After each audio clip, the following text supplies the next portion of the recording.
Hello, community. Welcome to the Black Mountain Talks podcast. I'm Alex and one of the authors of the blog. And today I wanted to record a special message for the community, um, especially because New Year's Eve is approaching. And I wanted to take the opportunity to thank everybody who enabled this whole community, the blog, Black Mountain Talks, everything. So thank you, everyone who is listening to this. Thank you for staying with me all the time. Uh, we are now 1.5 year online, and some of you are from the beginning on the blog. Some of you are joined recently, but I want to thank everyone for your support. And of course, I want to thank my team who is enabling everything behind the scenes, and also at the Black Mountain Talks show, and with articles and with editing and with specialized knowledge. So thank you, Piquet, thank you, Yelena, thank you, Mike, for everything. Um, of course, I want to thank a few people that helped me along the way to grow, and yeah, to provide a platform for me. Um, Slaviangrad helped me a lot. The Telegram channel where you can find all the reliable news about what is going on. And I want to thank people like Larry Johnson, Scott Ritter, Andrei Rajewski, or the Vineyard Seeker, Andrei Martianov, for all their support, for sharing my articles and videos, for giving me interviews. Thank you very much.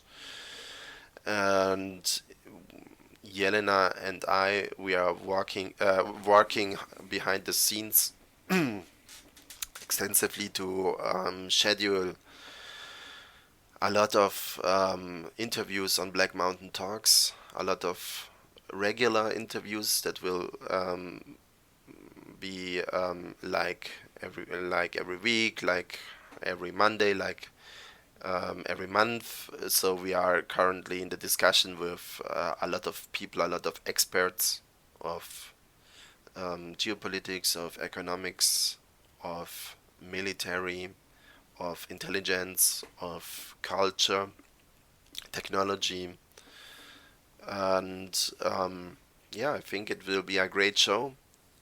I think that we will manage it to have 2 shows a week, not at the beginning, but when everything works as we thought, then we will have 2 shows a week, and of course Yelena's shows, and I will try personally to do audio only podcasts, and you will be able to subscribe to this podcast as well. I think when you are on YouTube on our channel, then you will automatically get the notifications. And yeah, I've prepared a few topics for today. I want to go through these topics, and then yeah, then we can go and celebrate the new year. Okay, first of all, I wanted to remind everybody about something that Scott Ritter talked a lot last year about, especially because of his background as a weapons inspector, weapons inspector in the Soviet Union. It is about strategic stability and nuclear deterrence. It is something that is threatening us all, and it is important to keep that in mind. So by trying to approach with the military infrastructure of NATO to the Russian borders, the strategic stability is deteriorating, especially from the Russian point of view. So the Russians feel threatened by the approach of the NATO military structure in front of its borders. And yeah, Ukraine is a special case. One can one can argue with Finland. Finland is also on Russian borders, but Ukraine is above it, a special case because Ukrainians and Russians are basically the same people from ethnicity. Okay, Russia is multi-ethnic, but from the Western Russians and from the culture, from the religion, from the history. And I think it is not a good thing to go into Ukraine and promote all this bandera stuff and whatever to try to turn around brothers against each other. It is highly problematic from my point of view, and it yeah it is like a powder keg. So if you try to bring two peoples against each other, it is like a powder keg which only needs to ignite to explode. And yeah, unfortunately, this happened. This is tragedy,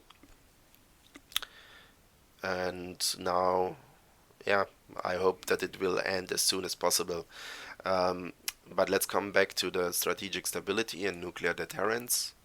So, if NATO would be able to station its missiles and rockets in Ukraine right next to the borders, or the flight time of the missiles and rockets would be measured in minutes, or if they are get hypersonic one day, then in seconds to Moscow. And this is something that so the Russians can't handle it technologically. And if a missile is fired, then you need to detect it, and this information needs to reach a responsible officer, of course, and he needs to decide how to react. And you cannot do that within seconds, and also not within minutes. It's not possible. So Russia would need to activate its dead hand system. It is also called perimeter, and would need to turn on the automatic mode. And if Russia is doing this, then by mistake, all Russia's nuclear arsenal could be fired off.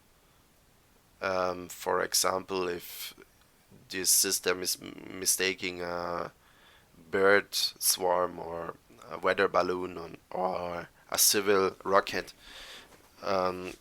for a nuclear strike. So we could basically all die by mistake, and I think this is not a good situation for us. So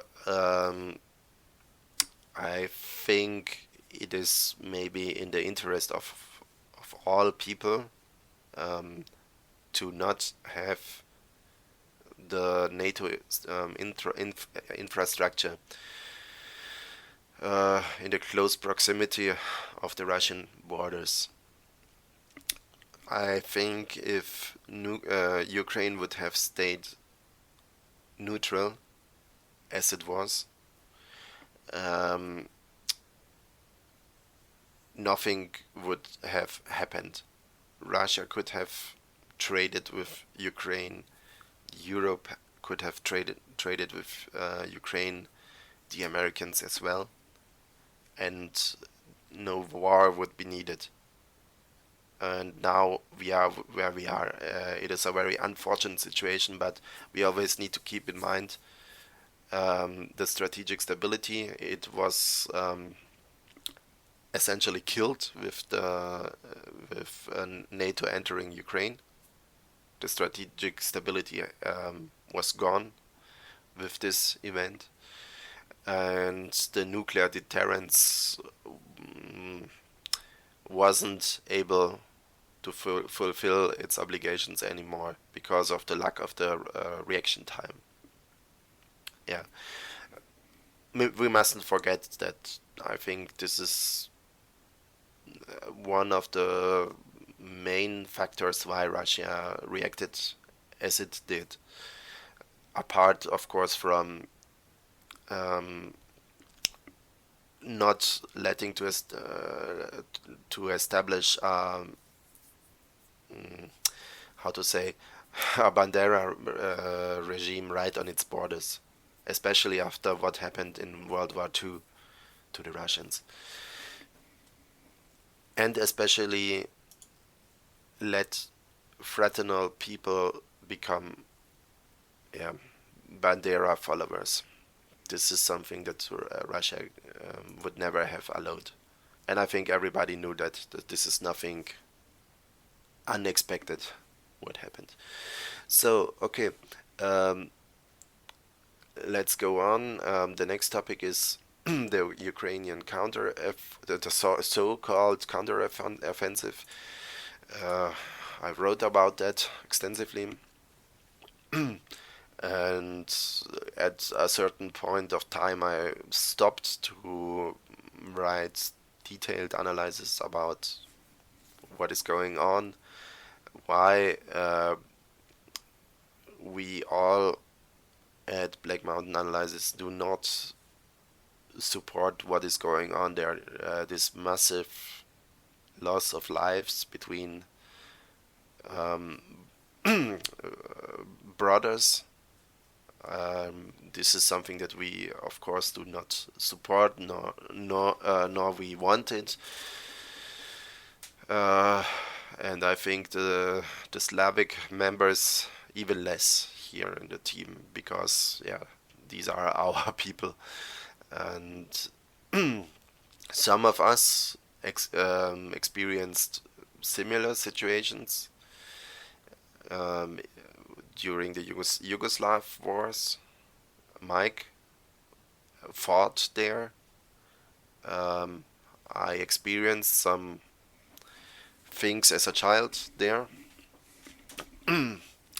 but yeah, thanks God I didn't grew up in a war zone. So yeah, I guess I was lucky here, and that's why I do not I but we do not support what is going on there, and I don't feel good in explaining in detail the epic scale slaughter what is going on there. This yeah. From time to time, I'm writing something about it, but it is nothing about which I'm proud. Let's put it that way. And it went as expected. It failed brutally, and it costed, yeah, I guess more than 100,000 soldiers' lives. And this is a tragedy. So nobody should, I guess, cheer that the counter-offensive. First of all, that it occurred at all. It is a war crime to send people in their certain death without a chance of success. What was very evident here.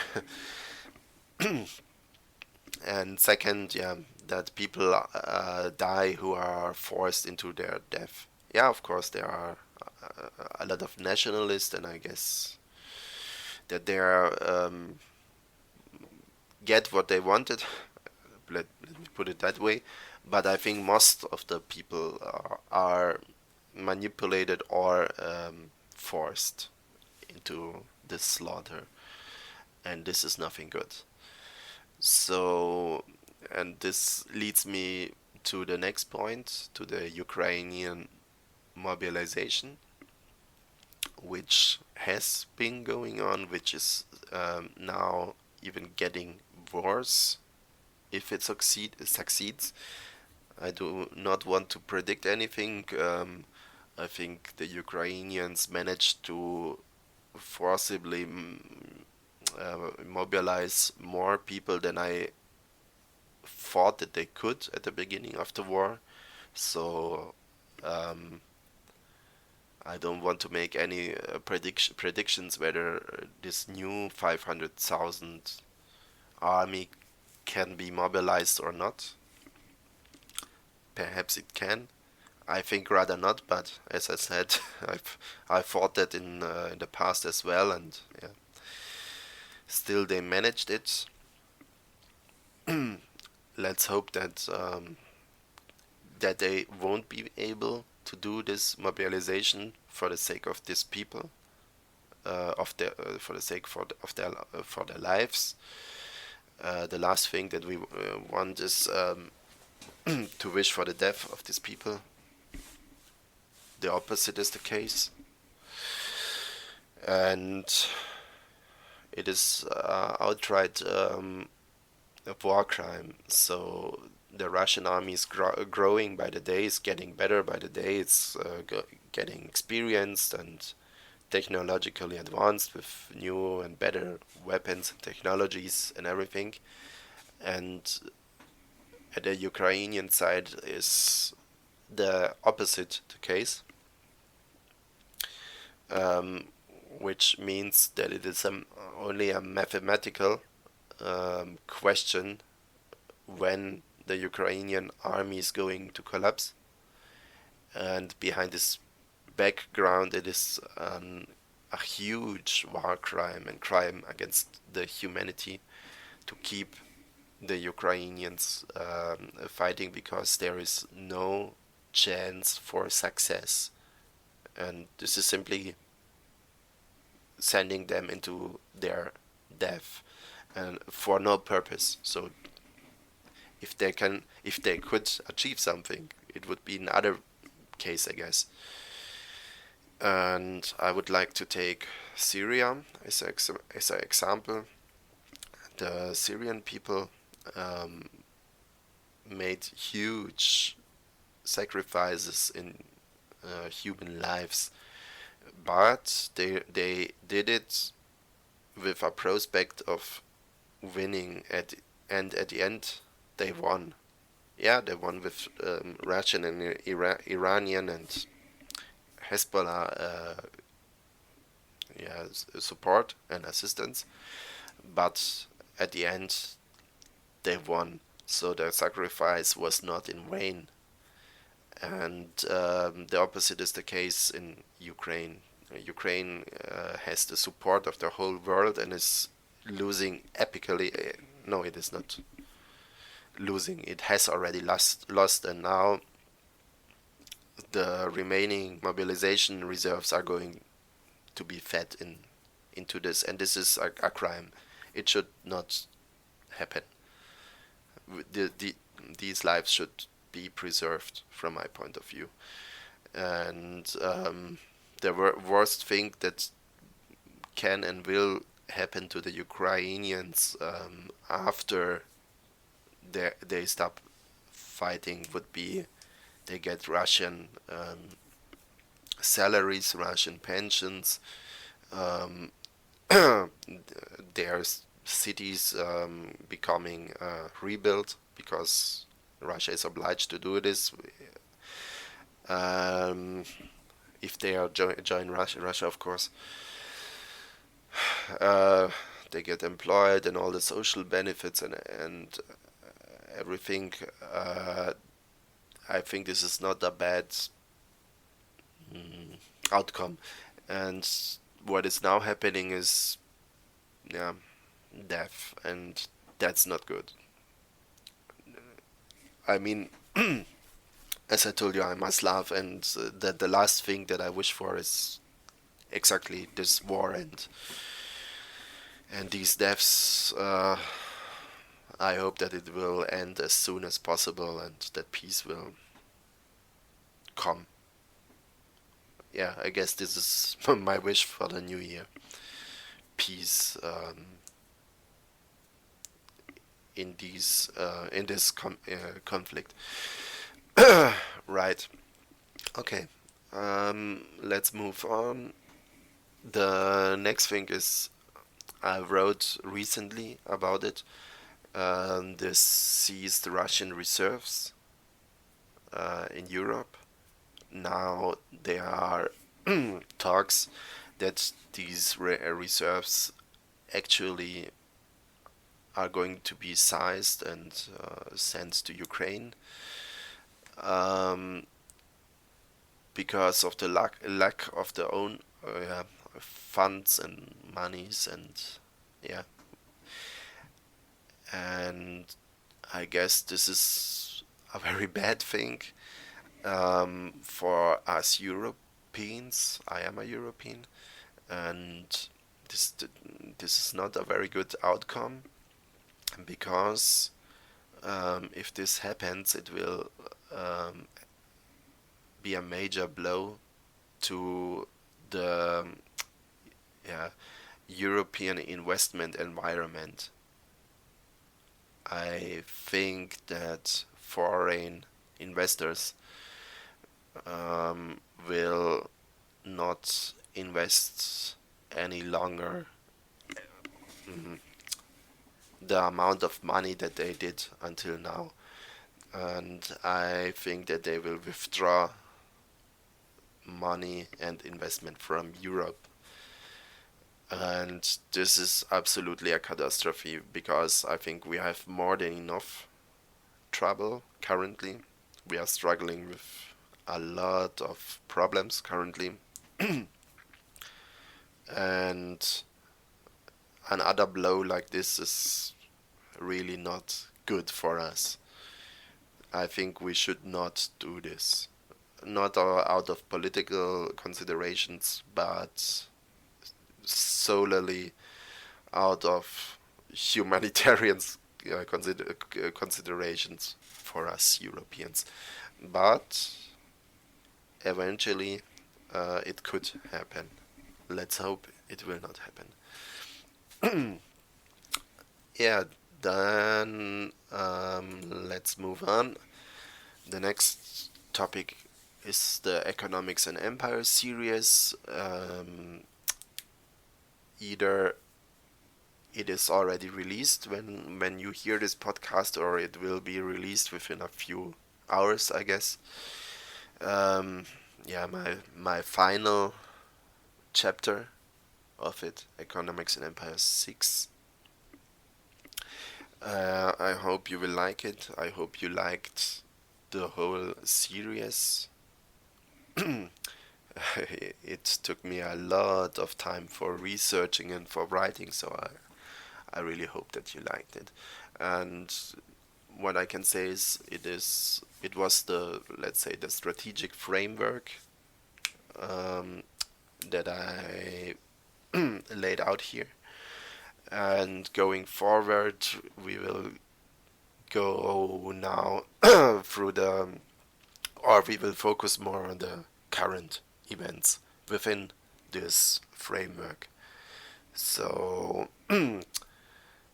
yeah, I guess this is everything that I could say strategically.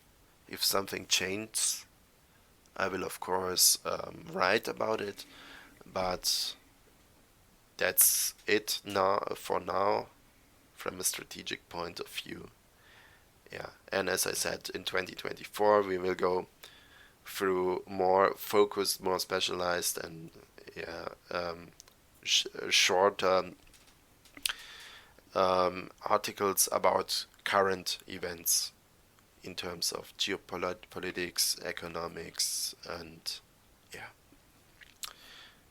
Okay, um, now let's come to the last point. We had, or let's say the non-Orthodox Christians had Christmas recently, so I hope you all had a great Christmas time with your family, and we wish for peace and hope that the major conflicts in Ukraine and Gaza and all other conflicts, of course, will end as soon as possible and so that the suffering can end quickly. We wish everyone a good start into the new year. Stay healthy and take care. And yeah, we Orthodox people need to wait another few days until Christmas and the New Year's celebration. I guess I will drop another podcast then as well. So take care and see you soon.